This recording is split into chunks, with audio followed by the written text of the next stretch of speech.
Selamat datang di video pembelajaran histoplasmosis Fakultas Kedokteran Universitas 11 Maret Surakarta. Berjumpa kembali dengan saya, Dr. Lukman Aryo Seto, Magister Kesehatan Masyarakat.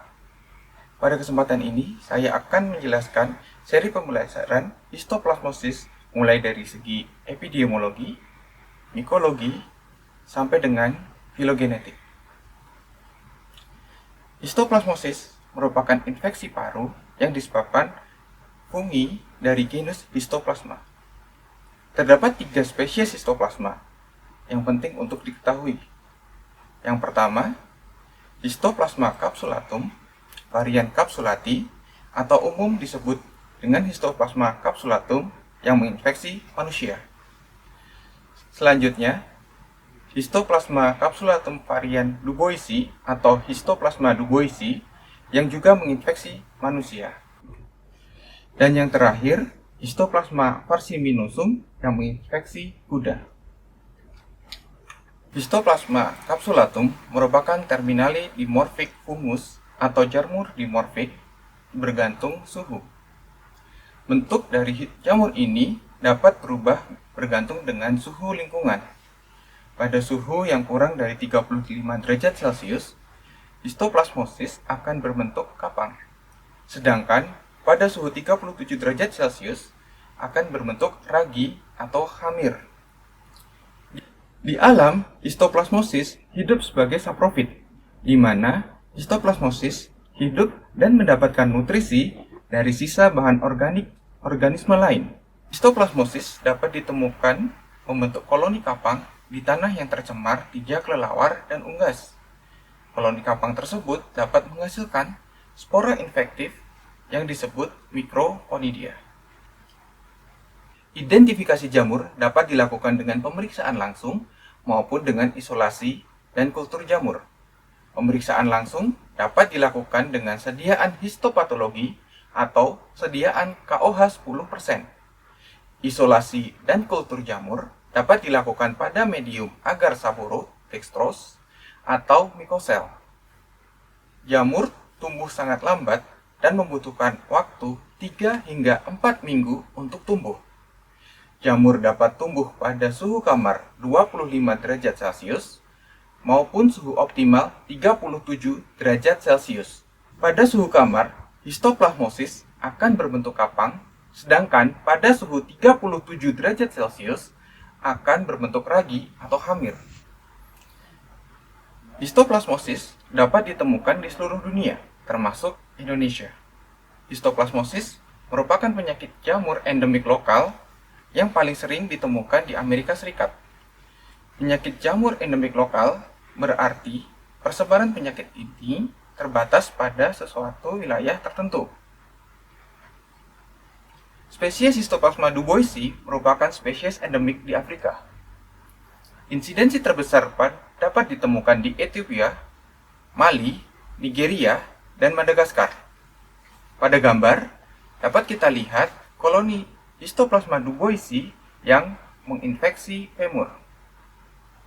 Pada tabel berikut dapat kita lihat berbagai variasi dari spesies Histoplasma capsulatum beserta persebarannya di seluruh dunia. Pada gambar ini, dapat kita lihat pembagian clade histoplasmosis capsulatum di dunia. Penyebaran histoplasmosis di dunia sesuai dengan clade ini. Sebagai contoh, persebaran di Amerika Utara atau North America lebih kecil dibandingkan Amerika Selatan atau Latin Amerika, seperti Panama dan lain-lain.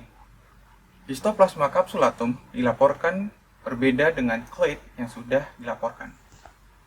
Berikut ini merupakan analisis filogenetik histoplasmosis capsulatum berdasarkan whole genome analysis yang menunjukkan penyebaran variasi berdasarkan wilayah. Tabel berikut merangkum persamaan dan perbedaan dari Histoplasma capsulatum dan Histoplasma duboisi.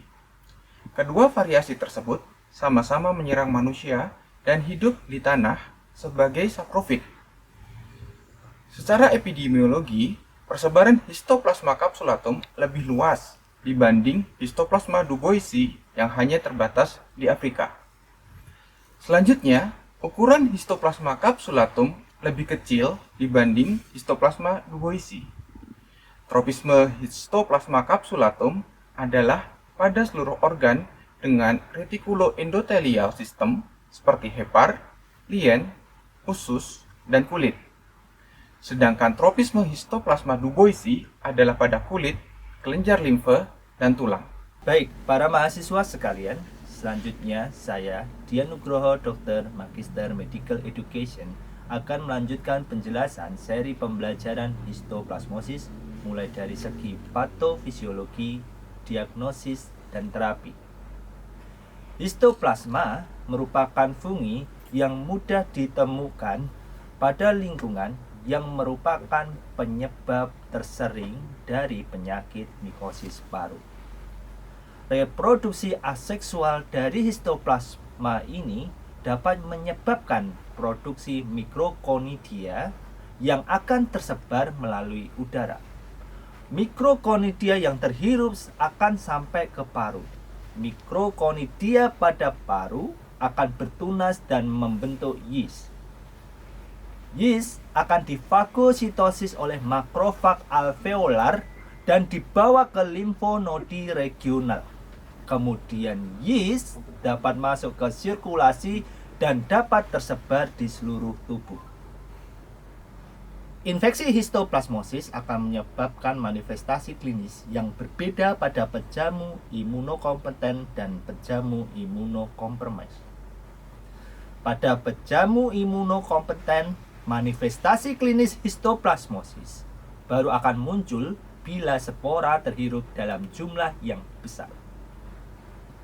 Bila spora terhirup dalam jumlah sedikit, pejamu hanya akan merasakan gejala flu yang dapat hilang dengan sendirinya. Pada pejamu imunokompromis, manifestasi klinis akan muncul terlepas dari jumlah spora yang menginfeksi sedikit atau banyak. Diagnosis histoplasmosis ditegakkan berdasarkan gejala klinis dan pemeriksaan fisik, serta pemeriksaan penunjang. Gejala klinis yang dapat muncul adalah demam berkepanjangan. Keluhan lainnya sesuai dengan organ yang terlibat. Bila histoplasmosis terbatas pada paru, dapat muncul gejala batuk dan sesak. Sedang bila terjadi diseminasi meluas, gejala dapat bervariasi sesuai dengan organ yang terlibat. Pemeriksaan penunjang dapat dilakukan dengan pemeriksaan mikroskopis dan kultur dari spesimen biopsi, spesimen darah maupun spesimen di sumsum tulang. Pada gambar dapat kita lihat adanya sel ragi intraselular. Hasil dari kultur histoplasma serta gambaran mikroskopis menunjukkan ada makrokonidia dengan budding. Budding adalah struktur seperti pemukul kasti atau pemukul baseball. Pemeriksaan serologi antigen pada spesimen serum atau urin dapat dilakukan mendiagnosis histoplasmosis yang diseminata atau meluas tadi. Sedangkan pemeriksaan serologi antibodi digunakan untuk mendiagnosis histoplasmosis yang bersifat kronik atau menahun. Pada histoplasmosis yang bersifat akut, gejala yang muncul adalah gejala prodromal atau gejala seperti flu. Gejala ini muncul kurang lebih 10 hari setelah infeksi. Pada pejamu imunokompromis, infeksi bisa menyebar dan membentuk histoplasmosis disseminata. Pada histoplasmosis yang tipe kronik, infeksinya hanya terbatas pada jaringan paru. Pada individu imunokompeten, histoplasmosis dapat sembuh spontan. Namun, jamu tidak mati dan menjadi laten dalam sistem retikuloendotelial atau RES seperti yang terdapat pada organ hepar, lien, kelenjar getah bening, dan sumsum tulang. Ketika pejamu menjadi imunokompromis, misalnya akibat infeksi HIV atau AIDS atau penggunaan steroid jangka panjang, reaktivasi histoplasmosis dapat terjadi dan muncul gejala klinik. Gejala klinik tersebut dapat sangat bervariasi tergantung dengan organ yang terlibat. Histoplasmosis paru kronik seringkali sulit dibedakan dengan infeksi TB atau infeksi paru yang lain. Histoplasmosis paru juga sering menjadi komorbid dari penyakit paru lain seperti tuberkulosis dan aspergillosis. Tata laksana histoplasmosis sangat tergantung pada berat ringan gejala yang dialami pasien. Pada histoplasmosis akut, tata laksana lebih bersifat suportif dan simptomatis terhadap gejala. Karena histoplasmosis akut bersifat swasirna atau hilang secara mandiri.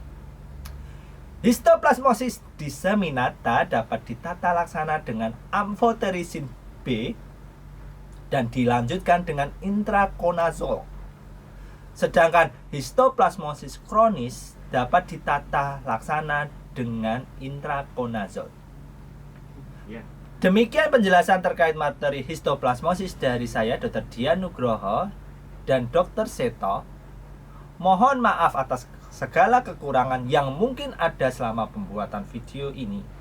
Semoga video pembelajaran ini bermanfaat. Sampai bertemu kembali dalam serial video pembelajaran yang lain.